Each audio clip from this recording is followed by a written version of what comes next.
Sejam bem-vindos e bem-vindas a mais um episódio do IAQI, o podcast que traz discussões relevantes sobre o impacto da inteligência artificial na comunicação, no entretenimento e consumo. Hoje nós vamos explorar como a IA está redefinindo a maneira de criar e produzir conteúdo publicitário e cinematográfico.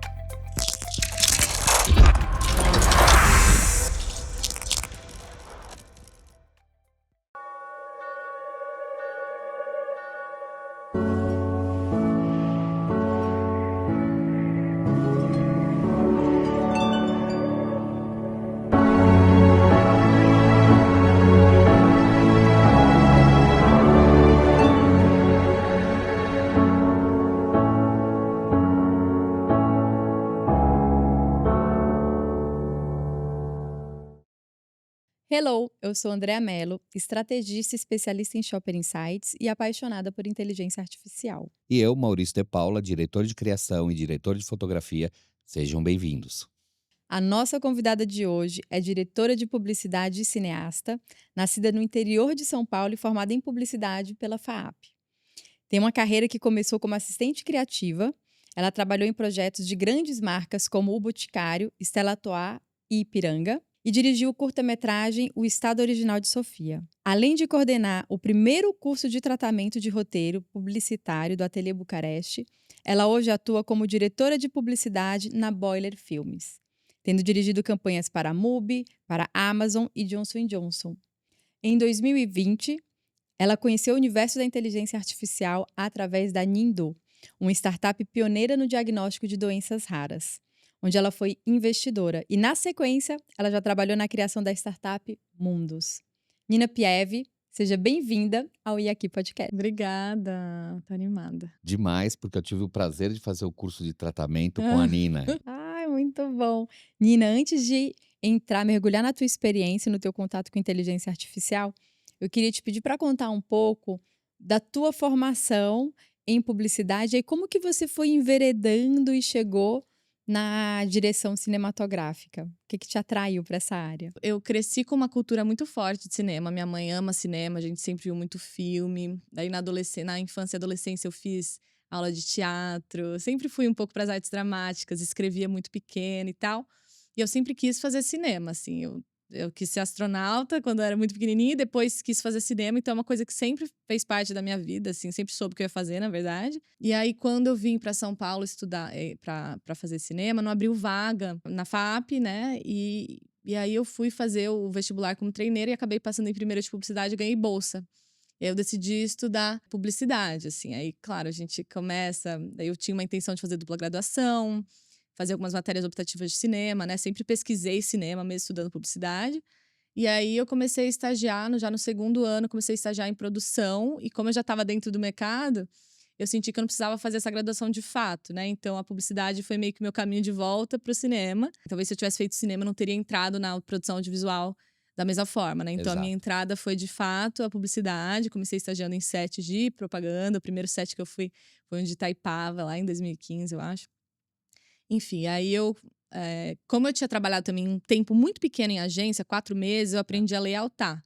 E aí eu comecei a fazer tratamento, né, na Boiler, que é onde eu fui assistente criativa. Sim. E essa foi minha porta de entrada. Então eu comecei a entender o processo de criação, de decupagem, né? Então meio que desde o início, assim, eu fui para produção audiovisual, mas o cinema sempre me acompanhou, assim. Estudei direção de fotografia também na Ateliê Bucareste, estudo roteiro até hoje, vou muito para festival, então é uma pesquisa que, né, tá um pouco além da Um desenvolvimento contínuo, né? Eu acho que como é o ideal que seja para todo profissional, né?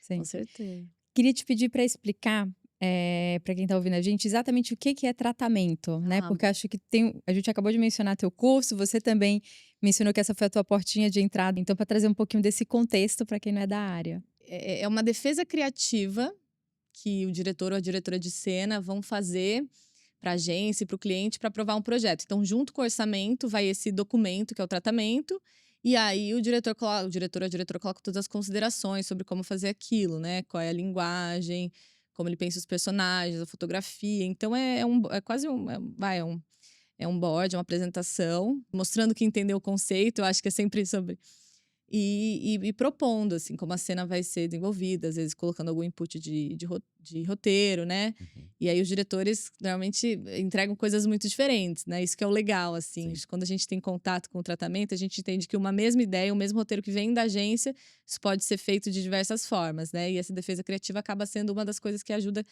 o projeto seja aprovado junto com o orçamento.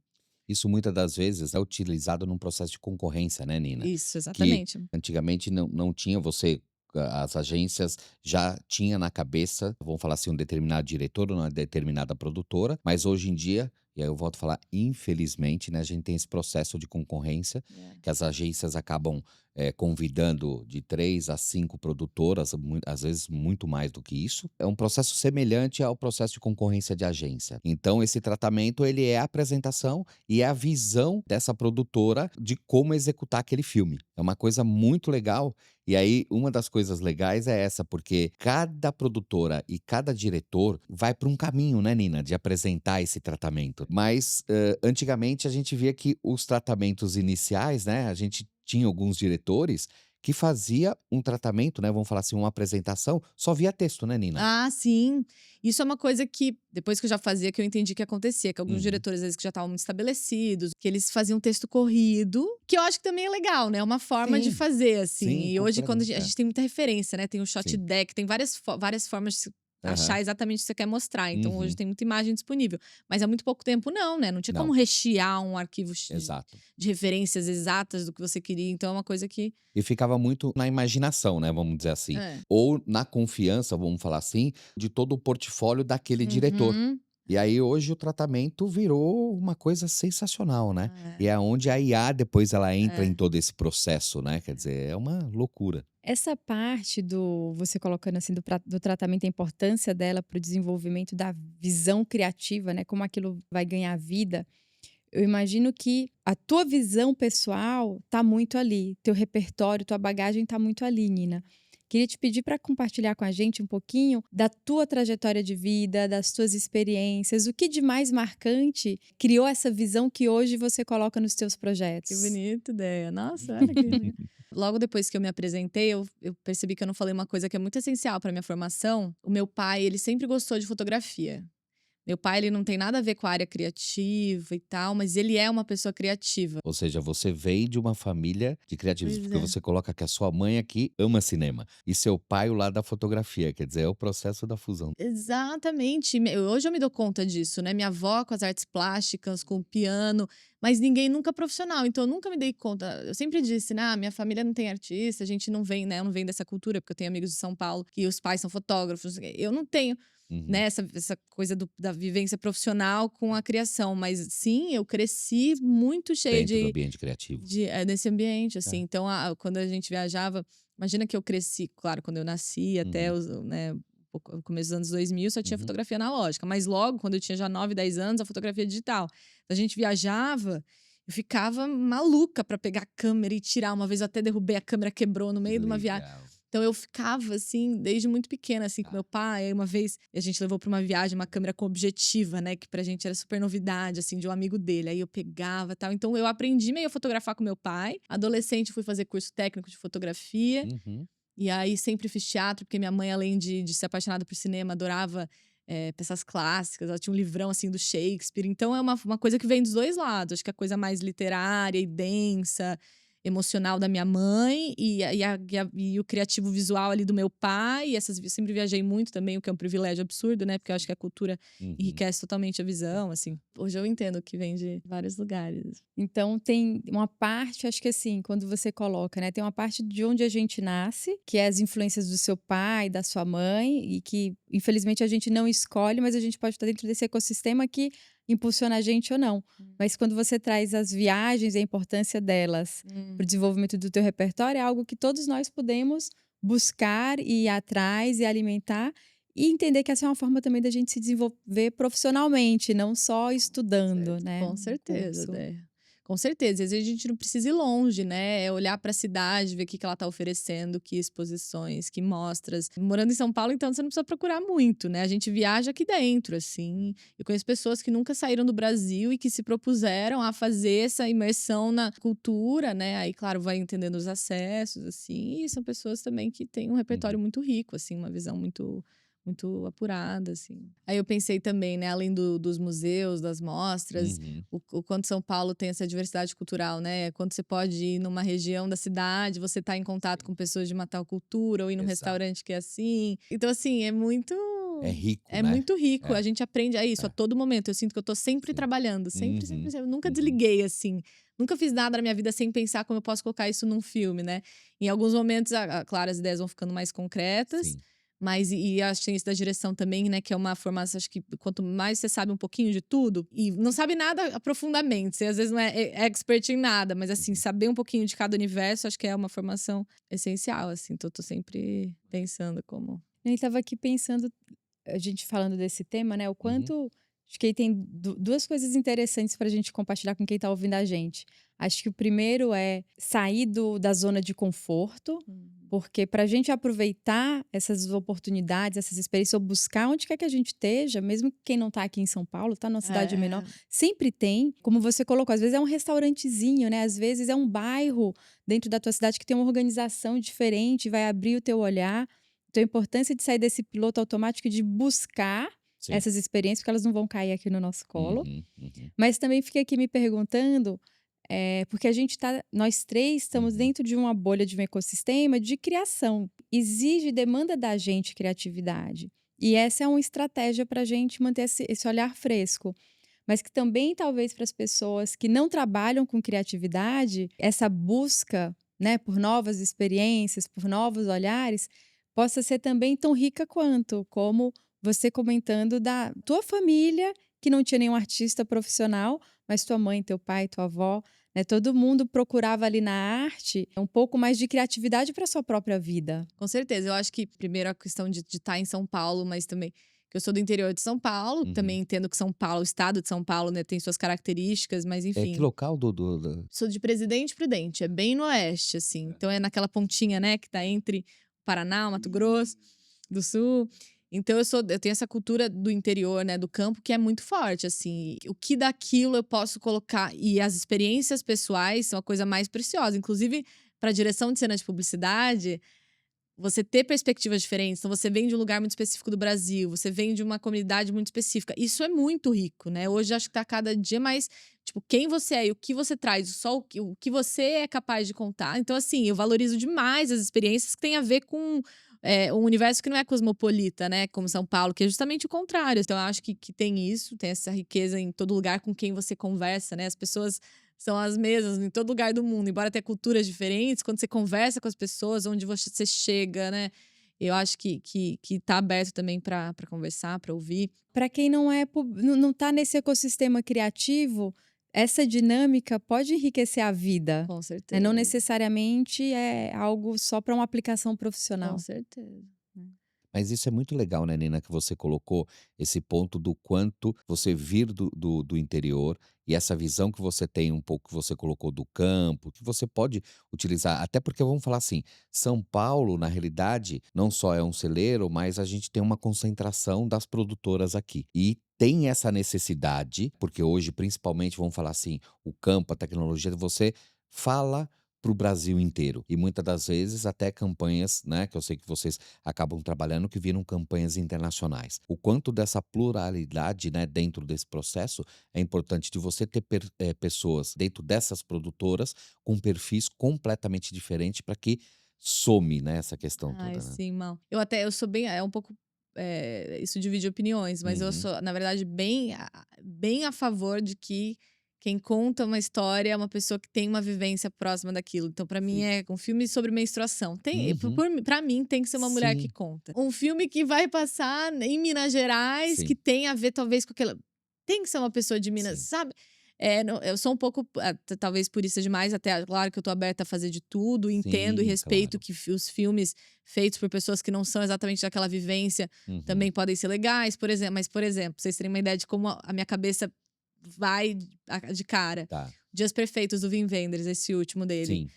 Quando eu vi que o Wim Wenders fez um filme, tudo bem que ele já tinha outro filme que se passava no Japão, né? Enfim, mas primeira vez que eu vi, falei, puta, ai que bode, vai. O cara não é. Como assim ele vai fazer um filme que se passa no Japão, com o elenco inteiro japonês? O que ele vai. O que ele vai Que fazer fala lá, de o que né? que ele vai fazer lá? Aham. Como se ele não tivesse lugar de fala, né? Exato. Pra aquela É. história. É um pouco isso, e também não é só né, o direito de falar sobre, mas é uma né, o que ele sabe profundamente, o que ele é capaz mesmo Sim. de sentir, falar até uma coisa sensorial, né? Da gente Aham. que sente cólica, o que isso provoca Sim. pra.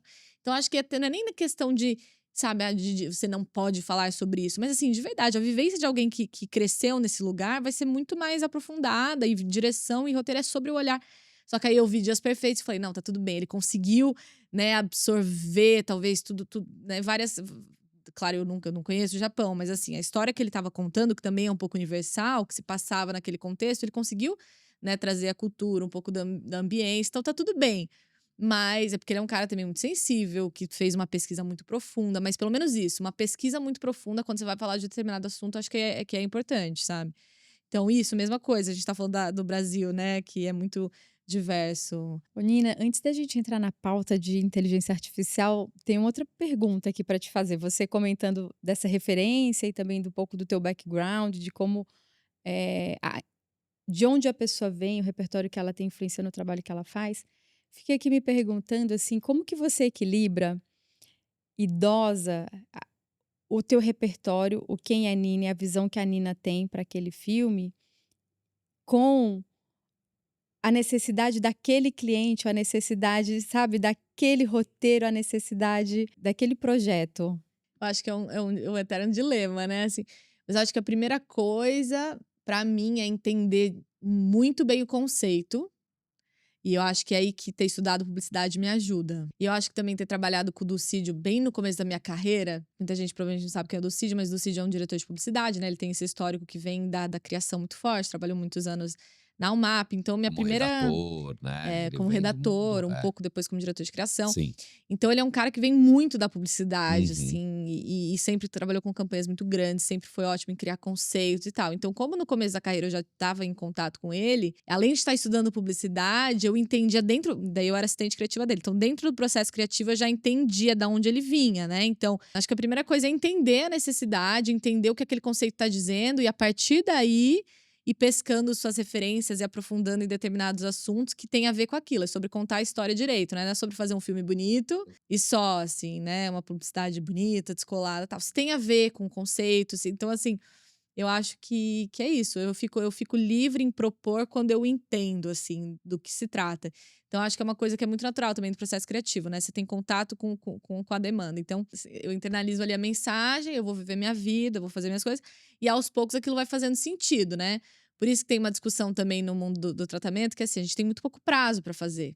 Quanto mais prazo você tem, melhor fica, ponto final. Se você tem uma semana para entregar um tratamento, ele vai ficar muito melhor, por razões óbvias, né? Do que se você tem 2 ou 3 dias. Mas muito porque o diretor, a diretora vai fazendo sentido daquilo, vai depurando e vai afinando as referências. Então, esse tempo de maturar, assim, eu acho que é isso. As referências entram depois que você entendeu sobre o que você vai falar, né? E entender o que usar onde. Para mim é um pouco sobre isso. Então é como se todas as tuas referências, habilidades, teu repertório, ele tá a serviço daquele conceito e daquela história. E aí você vai escolher depois o que faz sentido Total, trazer e colocar, e pode mudar muito de um projeto para o outro. Total. Aí vai entrar tua autoralidade, que é na curadoria que você faz até de você mesmo, digamos assim. Exatamente. Mas uma coisa que até, como eu trabalhei antes de entrar no cinema, né, antes de ter experiência com conteúdo, com desenvolvimento de projeto que não seja de publicidade, eu tenho um olhar até um pouco viciado demais. Eu sempre acho que o que eu vou criar tem que estar, né, a serviço de alguma coisa.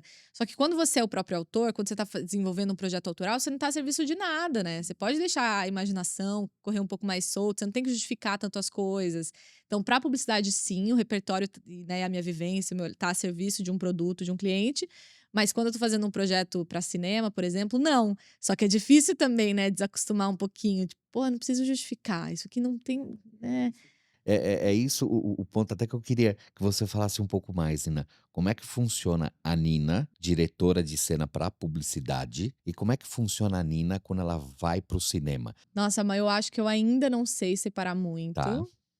eu tô mais consciente desse processo agora e eu tô escrevendo muito mais esse último ano, últimos 2 anos, do que eu já escrevi, assim, na vida. Uhum. Então, acho que eu tô num processo de entender um pouco a escrita e cada vez Uhum. que eu escrevo, acho que eu vou me libertando um pouco mais dessa ideia de Tá. que tá a serviço de alguma coisa. Mas, por exemplo, quando o cinema é muito autoral, quando ele é pensado como um cinema de arte, você Uhum. não necessariamente tá pensando em agradar um público, você não tá Ok. necessariamente pensando em vender bilheteria, né, vender Sim. ingresso. Só que eu, vindo da publicidade, meio que tô. É difícil desconectar, É né? difícil, eu não Uhum. consigo ainda entrar num modo tipo, vou fazer esse filme, não importa pra quem, eu vou colocar aqui o que eu quiser e não importa o que eu Tá. tô dizendo pra quem. Eu ainda tenho, e acho que é uma coisa que talvez eu vá manter, né? Uma coisa que é tentar equilibrar um pouco do que é do cinema autoral, então coisas Uhum. que eu quero falar, mas que tenha uma forma que seja comercial. Então você Sim. vai pensar talvez um pouco em tendências, mas nem acho que tendências. Vou dar um Uhum. exemplo de um filme que pra mim fez muito bem, é um filme que eu amaria ter feito, né, Tá. pensando nas temáticas mais ou menos, aquele filme Woman Talking. É um filme onde que se passa o tempo inteiro dentro de um celeiro. São mulheres numa vila, que isso se passa nos dias de hoje, só que aquelas comunidades, né, que são um pouco isoladas, né, às vezes religiosas, Uhum. muito machistas. Uhum. E é um dia, e o filme se passa durante um período que os homens saem para fazer alguma coisa fora e as mulheres ficam sentadas justamente conversando e entendendo como elas podem escapar dali. É um filme que não tem tanto artifício, assim, né? É sempre uma câmera parada, é uma fotografia um pouco mais densa, são diálogos muito longos, mas é um filme que tratou tão bem dessa temática, foi tão fundo no tema, que foi um filme que performou muito bem. Então eu não acho que a diretora e a autora naquele momento estava pensando como fazer um filme para bilheteria, mas o filme era tão sincero, era tão bom e os diálogos eram tão ricos, e claro que ela tem muitas técnicas de escrita de roteiro, de direção, é um filme de Hollywood, querendo ou não, mas assim, eu acho que ele foi muito genuíno, então é um filme que eu entendo que seja autoral, mas que performou muito bem do ponto de vista comercial. Então eu sinto que eu tô nesse lugar de entender, de fato, as coisas que eu quero falar e usar uma técnica muito refinada, né? Então estudar muito roteiro para que isso saia bem Uhum. e acreditar que isso é o suficiente para que o público venha, ao invés de, Uhum. que fotografia a Netflix estava fazendo agora para eu Uhum. fazer igual para vender, entendeu? Uhum. Eu acho que tem esse lugar, que é o do Tá. comercial absoluto, que meio que só vende, mas não Sim. conta alguma coisa, enfim. Uhum. Um pouco Mas confuso. eu adorei É. essa tua visão, até assim, a forma com que você quase assim corrompeu a pergunta do mal para mostrar para as pessoas que não necessariamente você precisa escolher. Você pode ter tudo. Tem uma frase Exato. que eu amo do Thiago Matos que ele fala: "O futuro não é o lugar do ou, o futuro é o lugar do e". Então, o Ah, filme, para ser comercial, ele não precisa ser vazio de significado. Ele não precisa ser ditado só pela audiência e corromper a autoralidade do caramba, diretor da ideia. equipe que está ali. É Você isso. pode, porque a audiência quer saber o teu olhar, a É tua verdade. história, né, a gente pode estar nesse lugar. Queria te perguntar, Nina, pedir para contar pra gente, como que a inteligência artificial entrou na tua vida? Se foi pelo teu trabalho, cinematográfico ou se foi pelas startups que você ajudou a desenvolver. Então eu fiquei curiosa quando eu estudei teu perfil e tua carreira. Foi primeiro através das startups, né? Como foi em 2020 que eu entrei em contato com isso, que eu conheci o Dimas, né? Era, na época tinha a Nindo, que era essa startup focada em diagnóstico de doenças raras. E aí eu fui entender, de fato, como funcionava a tecnologia, né? Então eu tinha uma visualização assim de como funcionavam os grafos, eu entendi a lógica de como essas escolhas da inteligência eram feitas, os pesos e tal. Então o Dima já, do ponto de vista técnico, já me apresentou bastante coisa. E aí, ao longo de 2020, Pandemia, primeiro ano da era no pandemia. primeiro ano de pandemia, exatamente. Então, já nesse momento, quando eu comecei a entender inteligência artificial e o Dima sabendo que eu era do cinema, ele começou a já dar a letra, né? Não, porque é possível usar no cinema, mas como? Exatamente em qual processo? Porque uma coisa é quando eu tô escrevendo o roteiro, outra coisa é quando eu tô, de fato, captando. Eu tinha dificuldade de entender como aquilo entraria. Então, quando veio o ChatGPT, né, que foi aquela virada que todo mundo entendeu, puta, na verdade, não sei se um pouco antes disso, soltaram algumas imagens feitas, né, foi tudo meio naquela mesma época, mas antes disso, eu já estava, né, já estava entendendo do que era da inteligência artificial era capaz de fazer, então não foi nenhuma surpresa, assim. Mas, de fato, usar como a Mundus nem existia naquele período, né, ainda a gente estava falando em saúde, da Nindo, eu não tinha usado ainda nenhuma tecnologia que me né, que servisse para o processo criativo. Aí, de fato, eu fui ter contato com a inteligência artificial de forma prática quando as plataformas começaram a sair, né? Então, de geração de imagem, de texto. Mas é isso, eu sinto que eu já estava bem introduzida, assim, com esse universo e sabia que a coisa não andaria muito rápido, né? Eu sabia que, além desses processos que a gente já conhece hoje, que a gente vai falar um pouquinho, a inteligência artificial ainda vai ajudar, vai servir para outros processos de cinema e acho que é muito sobre como a coisa vai se organizar, né? A gente entende os serviços e as plataformas, mas como a gente vai poder prestar esse serviço de forma mais completa, enfim, né? Que eu tô esperando que aconteça. Você falou dessa diversidade de possibilidades de uso da IA no cinema, né? Então, que no começo você tinha até dificuldade de entender por Nossa, onde muito. daria para aplicar. É. Por onde você começou a aplicar? Eu acho que com texto mesmo. Demorou um tempinho para eu gerar minhas próprias imagens e tal. Eu acho que eu comecei a testar, porque é isso, o Dimas falava muito, assim, do que era.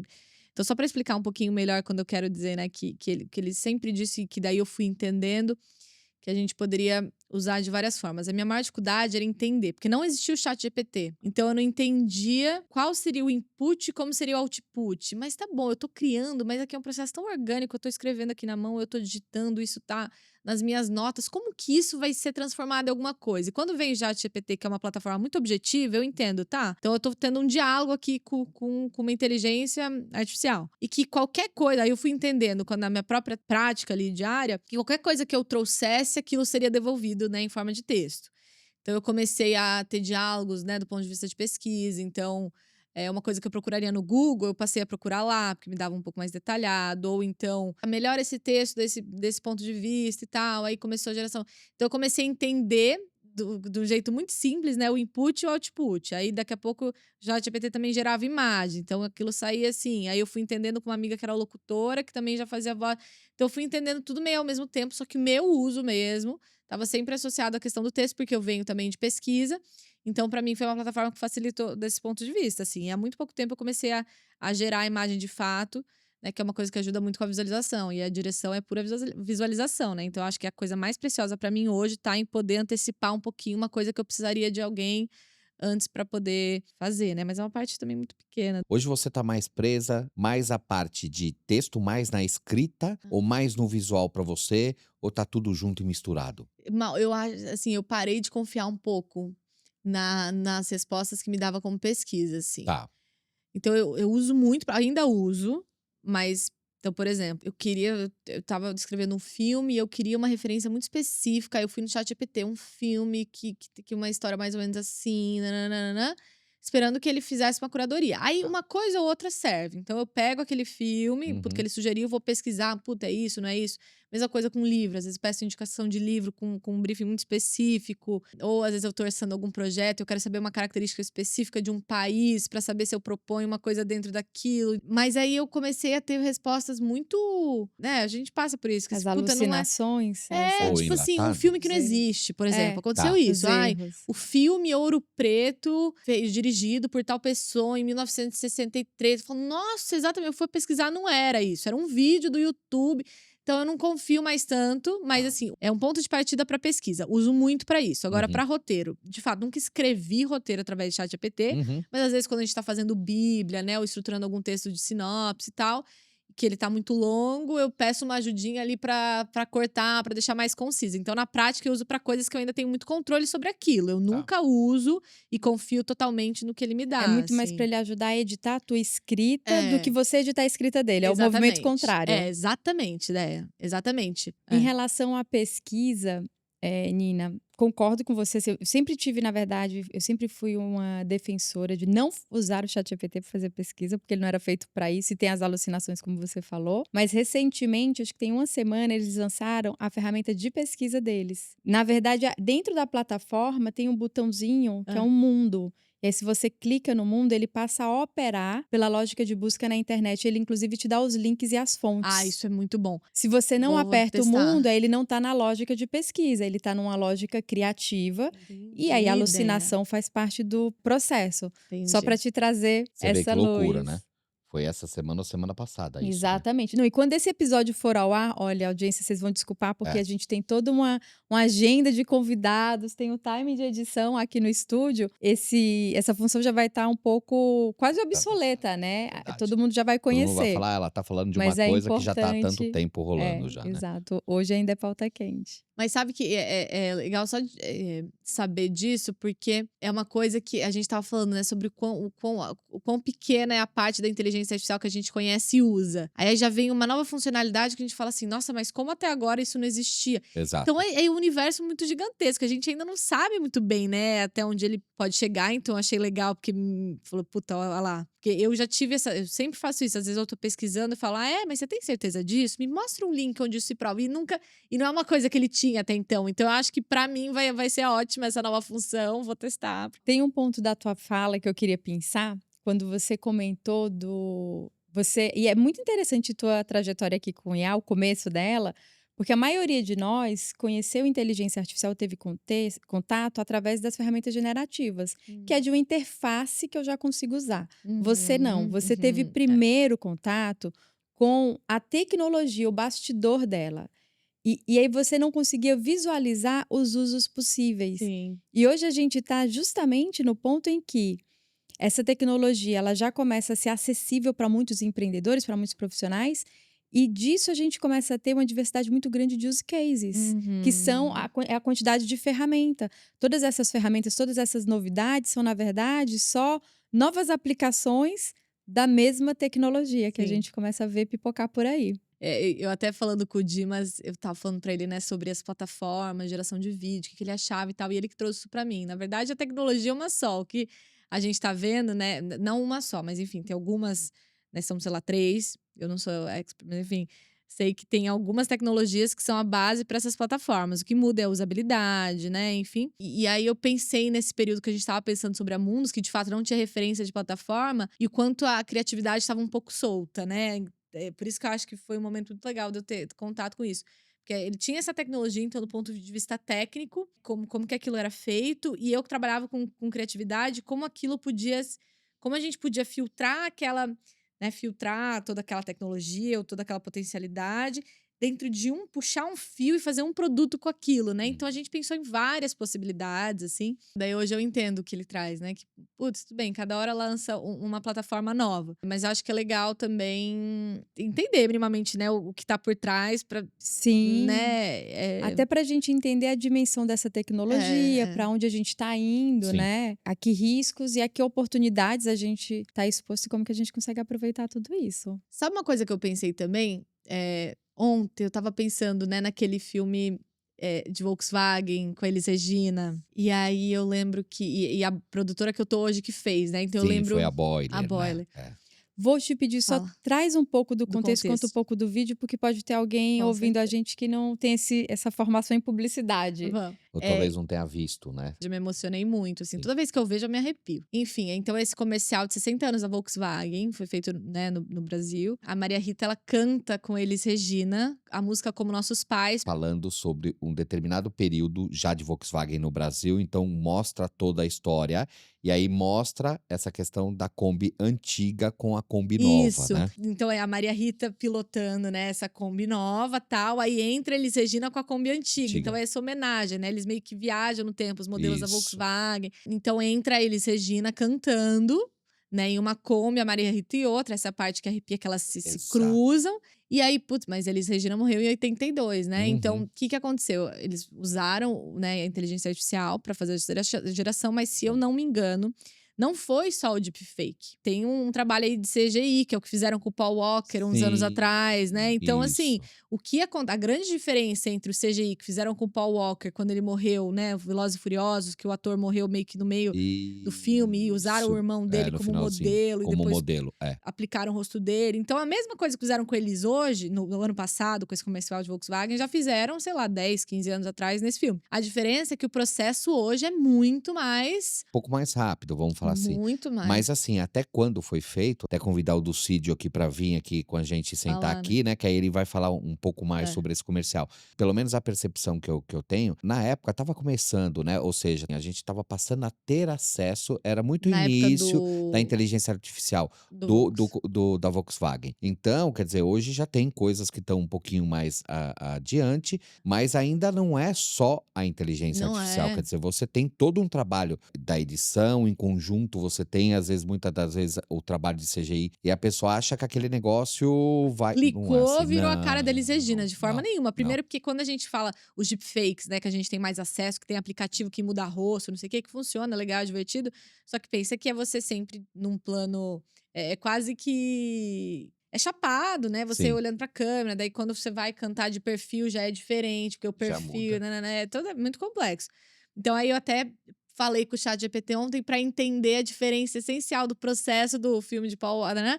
E aí fala que é isso, na época, como não existia inteligência artificial, absolutamente tudo que foi aplicado foi de forma manual. Então, combinar a textura, combinar a luz, aplicar os rostos. Não teve essa inteligência que, tipo, puta, o rosto Acelerou o dele acelerou. processo, né? Colocou várias camadas de Elis Regina pra chegar no resultado. Foi Uhum, absolutamente manual. Então, e uhum. assim, por um lado, fica muito mais perfeito, né? Bem acabado, Exato. do que se você for fazer uma inteligência É, artificial sozinho. Então, tem uma coisa que ainda é conjunta. sim.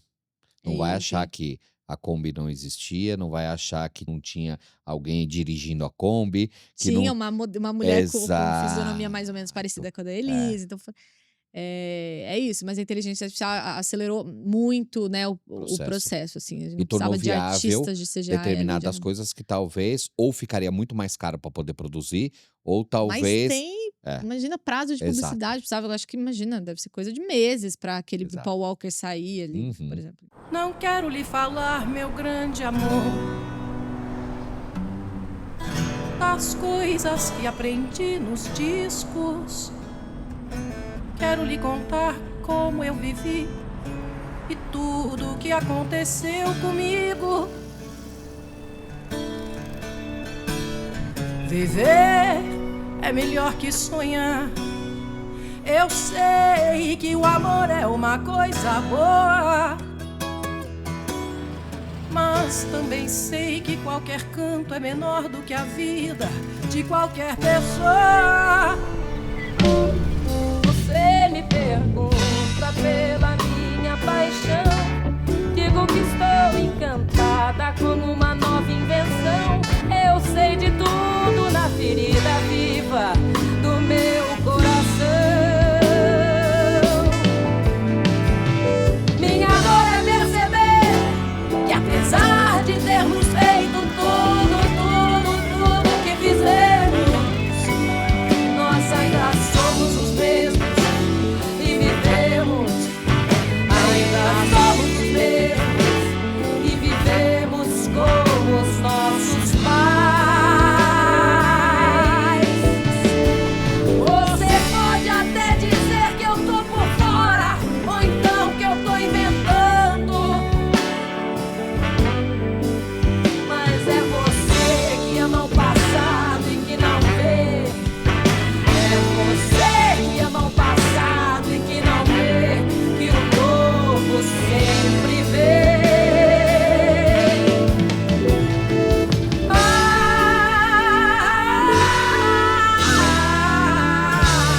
Volkswagen 70 anos.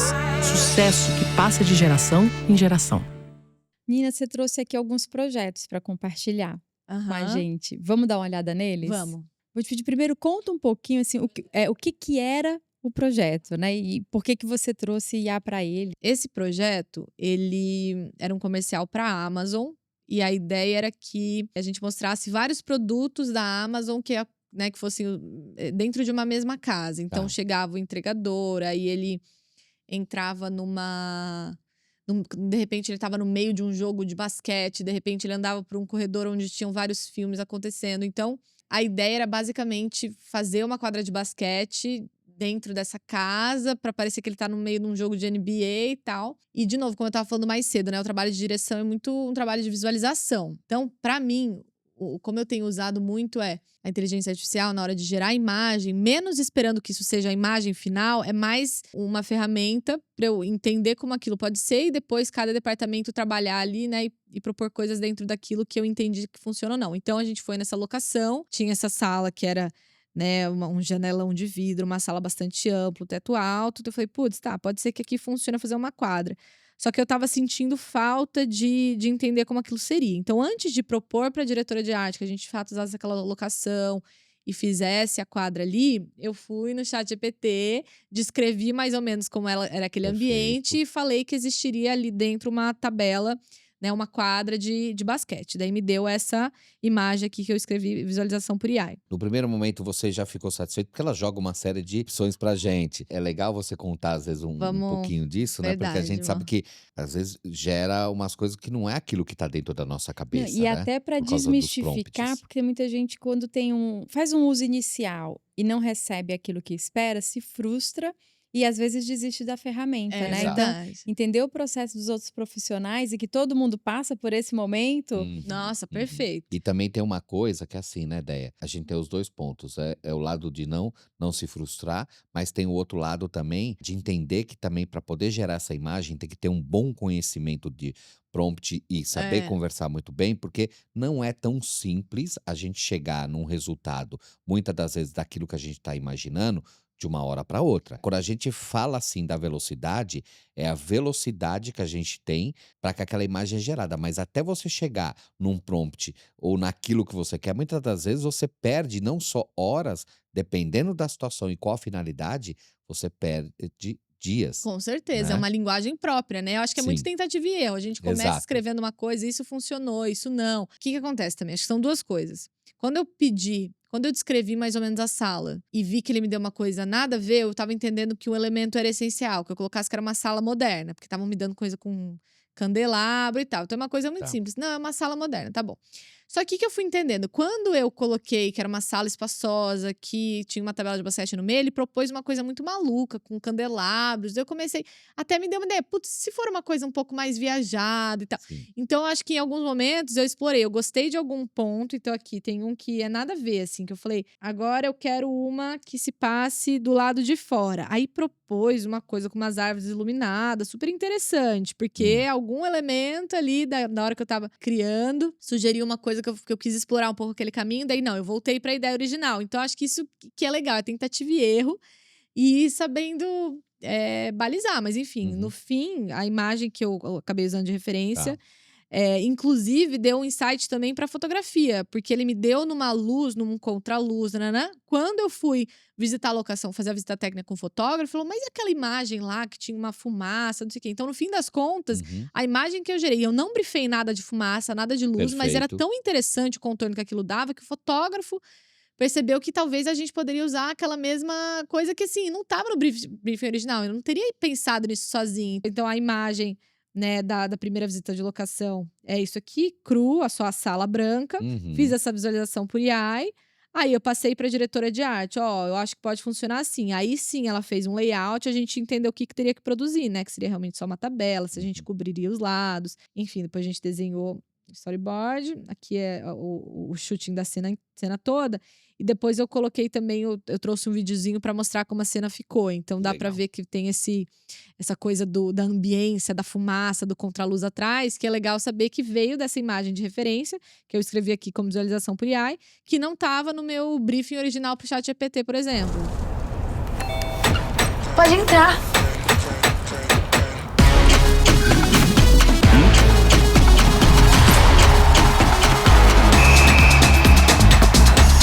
Aqui não, queridinha.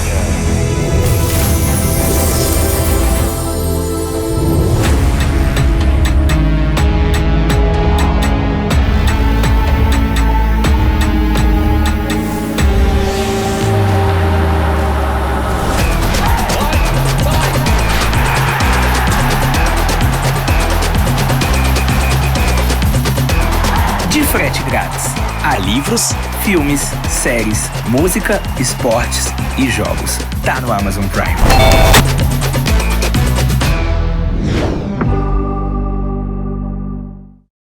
Para mim é um poder de visualização, de depuração do processo criativo que é muito valioso. Serve Exato. para mim, serve do Exato. máximo como, né, como referência para a equipe ali. Uhum.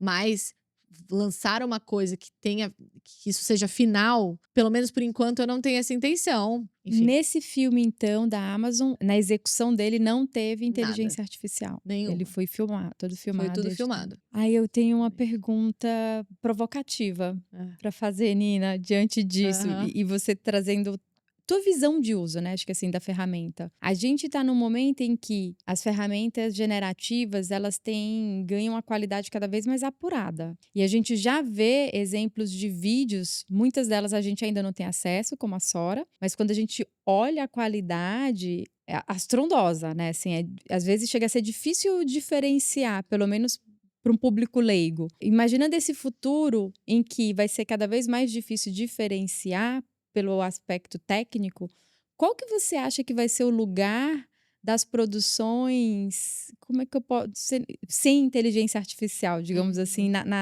na produção em si, né? No filme que realmente é feito com um ator, com iluminação, com recursos de edição, pilotados ali por um humano e não uma edição feita por IA. Eu acho que sim. Quando a gente pensa, né, nessa substituição, eu acho sim que várias funções até agora têm sido substituídas e tal, da mesma forma que o Mal que sabe disso, mas assim, antes, quando não tinha talvez Photoshop, você fazia um board que era impresso. Puta, não é mais impresso, você não tem mais lá a cola que você comprava, né? Então quem vendia a cola, quem imprimia também já não.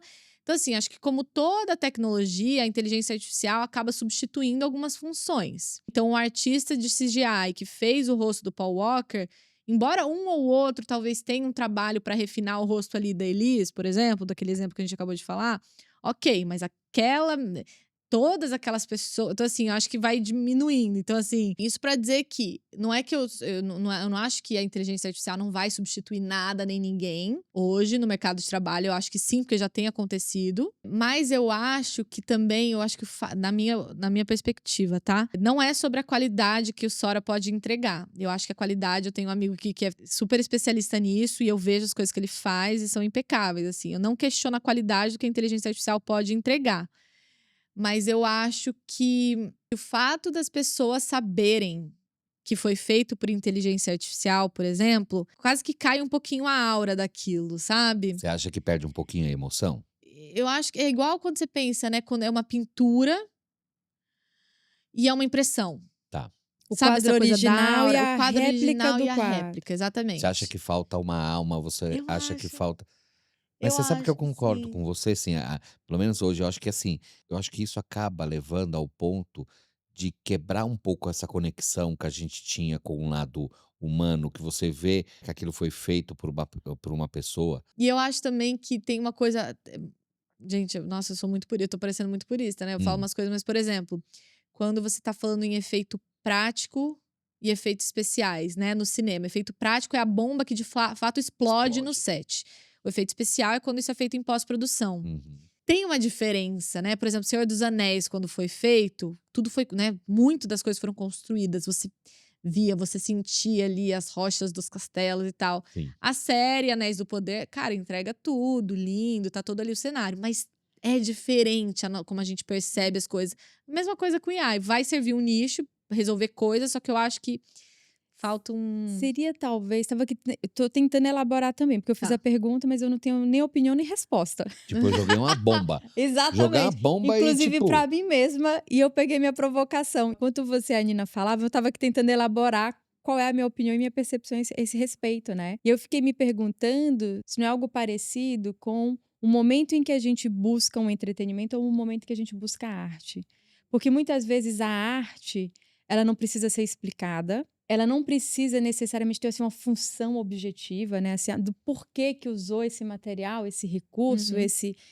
mas a gente está procurando aquilo para a gente se conectar com um sentimento.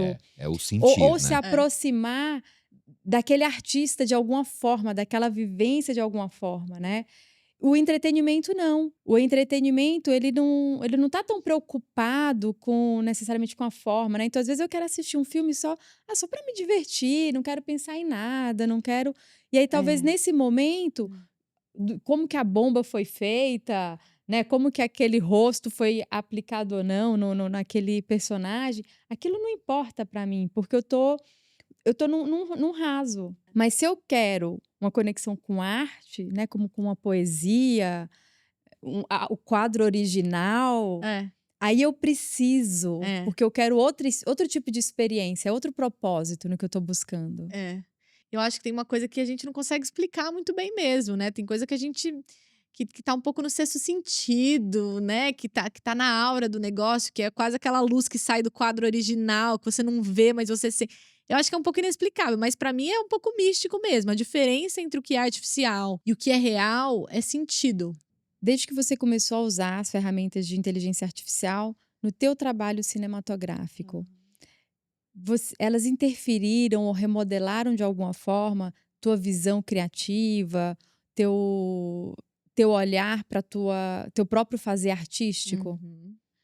Por exemplo, né, o Mal até comentou bem no começo do curso de tratamento que a gente entrou um pouco em como usar isso num processo que é muito de dia a dia, que é o tratamento, né? Então, indo para um lugar bem concreto, que é na hora de fazer um tratamento para propor, né, um filme para uma agência. A gente sempre dependeu muito de pesquisa. Se eu queria uma abacaxi em cima de uma geladeira e que ela explodisse.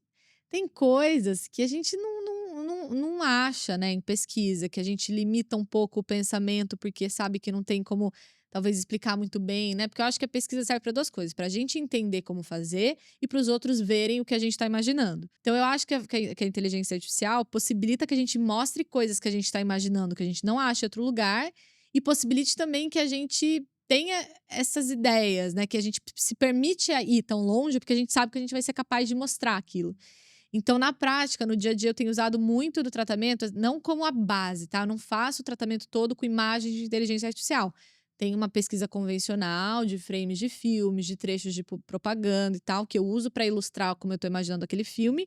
Mas sempre que me falta alguma coisa, ou sempre que eu quero criar uma coisa que não é tão convencional, que talvez não exista, entre muitas aspas, aí eu uso a ferramenta, assim. Então, de última hora, puta, eu queria muito uma mulher que tivesse no meio do shopping com uma árvore de Natal gigantesca, só que tivessem bolas rosa em volta dela. Eu consigo ter isso, né? Então é muito de última hora ali que eu não acho. E também. E eu acho que dá vida a coisas que só existem um pouco nos sonhos, né? E na imaginação. Isso também eu acho fascinante, assim. É saber que tem uma imagem que eu não vou ter dinheiro para produzir ela, que eu não vou ter recursos para que aquilo ganhe vida, que eu posso escrever um texto bem escrito, eu posso fazer testes a ponto de que aquilo, né, de que aquilo seja visto por mim para entender se aquilo é possível, se aquilo é interessante. Então, para mim é uma coisa de tirar daqui, né? É uma coisa que a gente não é isso. Termina possibilitando que você dê asas à tua imaginação e ouse ser com mais certeza. criativo, porque agora você tem uma ferramenta que consegue tangibilizar aquilo, né, de alguma forma. Com certeza. Para mim, Fascinante. 100%, assim.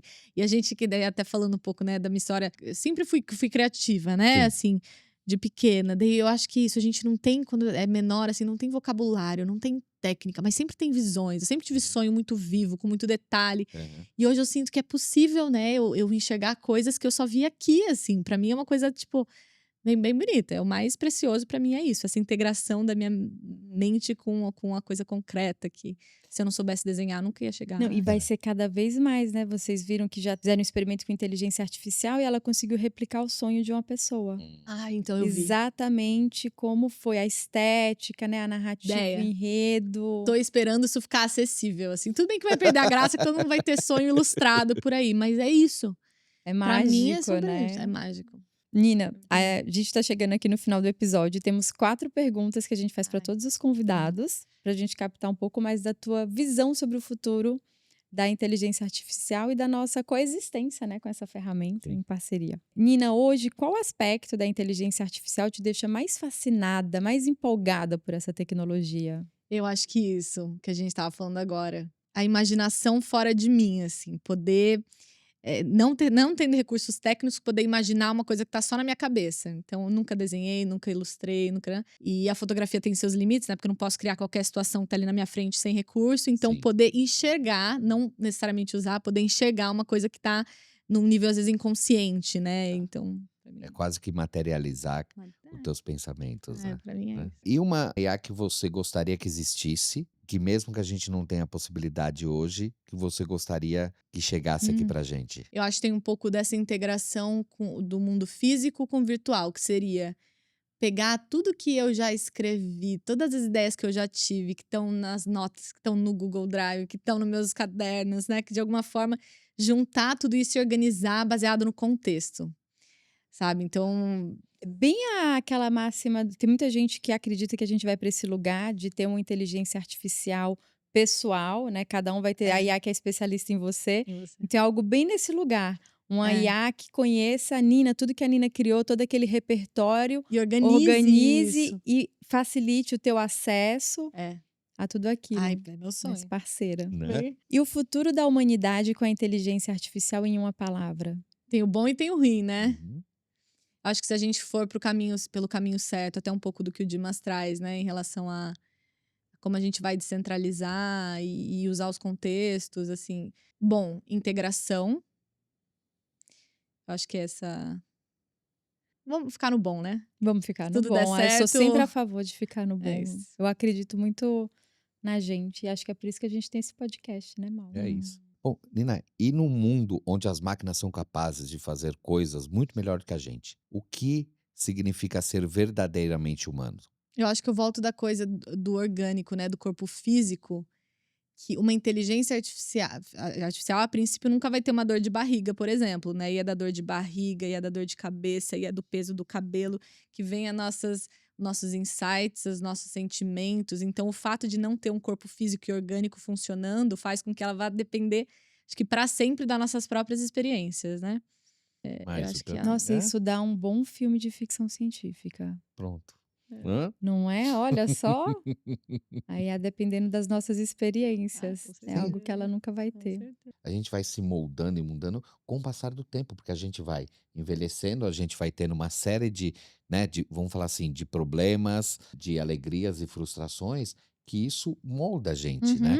E isso muda a gente. E dizem, né? Ah, não, porque a Aham. inteligência artificial eventualmente vai sentir raiva, vai sentir. Até o que a gente tava falando, né? Que tem que ser simpático com a Sim, inteligência artificial, sim. porque ela vai reagir àquilo. Aham. Pode sentir tudo isso, pode sentir raiva, pode sentir inveja, pode sentir um senso de querer dominar e de poder, porque eu tenho.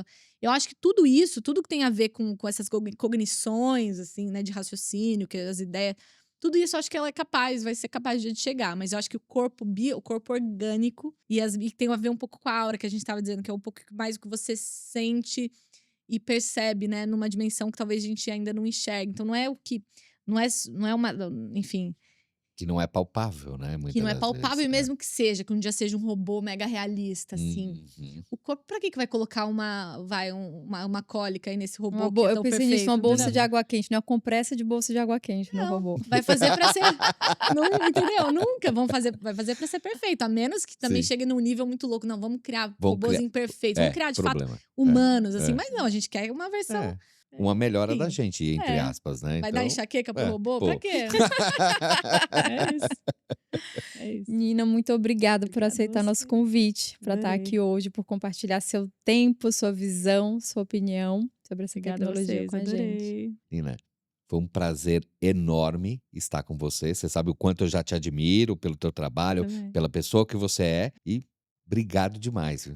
Até logo. Eu quero agradecer, né, além da nossa convidada de hoje, agradecer o Zé do Coco, que mantém a gente hidratada durante todos os episódios, com a inteligência natural do coqueiro do coco direto para a garrafinha, sem conservante, sabor de água de coco real. E quero agradecer também toda a equipe do Estúdio 1338, que está por trás de todas as câmeras que tem aqui.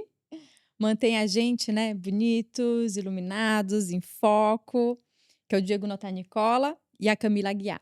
Se você gostou desse episódio, dá um joinha, segue a gente e depois ative o sininho, certo? E, gente, muito obrigado por estarem com a gente e até o próximo episódio. Este episódio do IAQI Podcast foi apresentado por Andréa Mello e Maurício de Paula, produzido pelo Estúdio 1338, com roteiro criado por Andréa Mello em colaboração com ChatGPT e Claude. Locução em off gerada com Eleven Labs. Até o próximo episódio.